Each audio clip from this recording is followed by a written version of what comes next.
આણંદ જિલ્લાના પેટલાદ તાલુકાના પાળજ ગામમાં આવેલી પાળજ દૂધ ઉત્પાદક સહકારી મંડળીમાં ભેળસેળયુક્ત દૂધ ભરાતું હોવાના આક્ષેપોના પગલે પશુપાલકોમાં ભારે રોષ જોવા મળ્યો હતો। મોટી સંખ્યામાં પશુપાલકો મંડળી ખાતે એકત્રિત થયા અને ચેરમેન, સેક્રેટરી સહિતના પદાધિકારીઓને ઘેરાવ કરી વિરોધ નોંધાવ્યો હતો। પશુપાલકોના કહેવા મુજબ છેલ્લા 4 વર્ષથી 6 થી 8 સભાસદો દ્વારા ભેળસેળયુક્ત દૂધ ભરવામાં આવી રહ્યું છે। આ અંગે અનેક રજૂઆતો કરવા છતાં કોઈ કાર્યવાહી કરવામાં આવી નથી। તેમણે નાના પશુપાલકો સાથે અન્યાય અને બોનસ વિતરણમાં ગેરરીતિના પણ આક્ષેપો કર્યા હતા।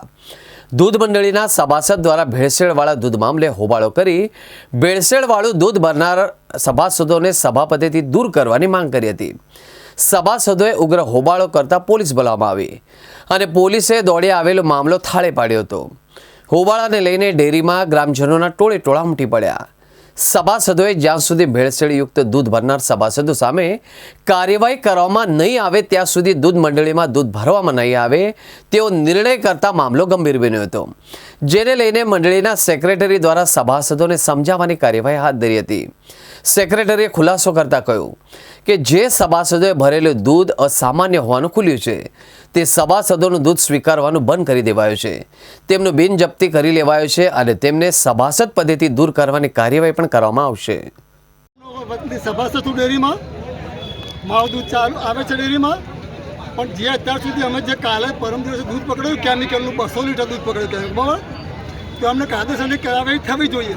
તો આ તો આજે આ દૂધ પકડાયું તો કેટલા સમયથી દૂધ આવતું છે, એટલે જે કમિટી જવાબદારી છે કે આ દૂધ લેવામાં કેમ આવ્યું અને હજુ પણ જેમ દૂધ લેવાનું ચાલુ છે, દૂધ બંધ કર્યું નહીં બરાબર, તો આ દૂધ કેમ લીધું કેમ એમણે? શું માંગ છે તમારી? તો અમારે કોઈ બાળકો દૂધ ડેરીથી ખરીદે અને પીવે તો બાળકો વિશે દશા આવે, બાળકો મરી જાય ને, તો આ જવાબદાર કોણ રહેશે?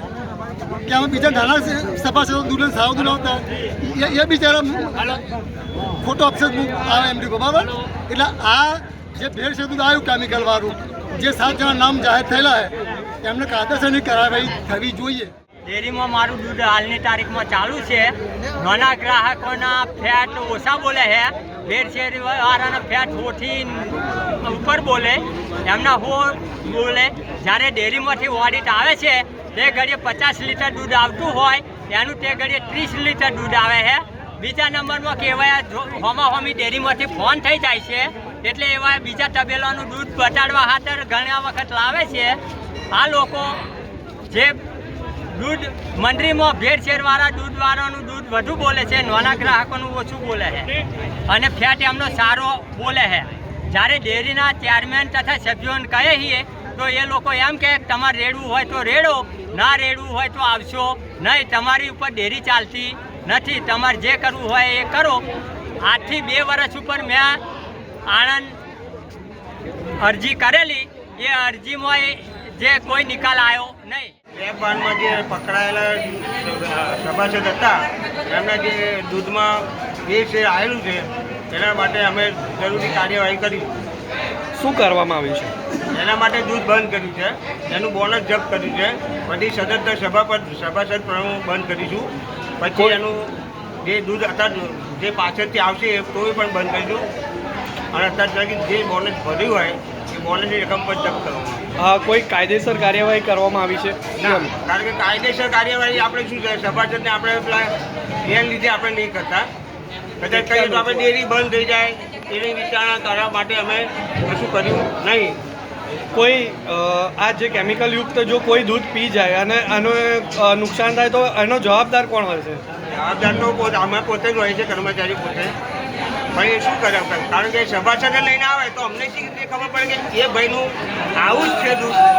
અમને શી ટોટલ કેટલા લોકો હતા ને કેટલા સભાસદો હતા? એ અત્યારે કાલે પકડાયેલા એમાં 4 જણા હતા, એમાં બબે જે હમણાં પોતાના દૂધ હતા, એટલે 4 થાય 2 થાય। જયેશભાઈ, રંજીભાઈ છે, વાલુભાઈ, સુશાંતભાઈ રબારી છે અને બીજા છે દૂધ જે 2 નંબરનું દૂધ આવ્યું કાલે પેલી આવી એમાં લેબમાં પકડાયા છે, એમનું દૂધ સવારથી બંધ કરાવી દીધું। શું નામના એ વ્યક્તિઓ છે?